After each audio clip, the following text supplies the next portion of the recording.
цвіл, там салавейка шабятаў. Дадому я прасілася, а ён мяне не адпускаў.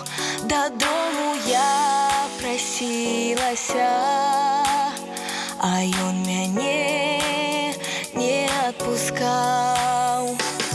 Казала я, мілы твая, зірні, зара ўжо узышла. Прачнецца маманька моя, будзе пытаць, і дзе была. Прачнецца маманька моя, будзе пытаць, і дзе была. Вішнёвы сад так гарна цвіў, там салавейка шабятаў.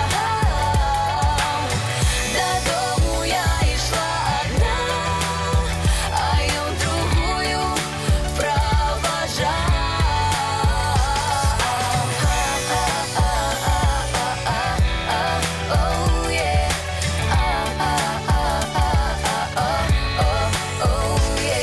Доню моя, не аб тым рэч, дзе ты гуляла цэлу ноч.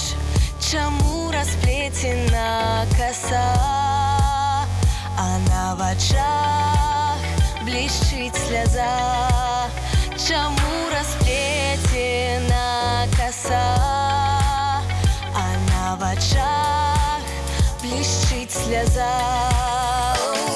Коса расплецена, таму яе подруга распляла, а на вачах блішчыць сляза. Бо з мілым я прощалася.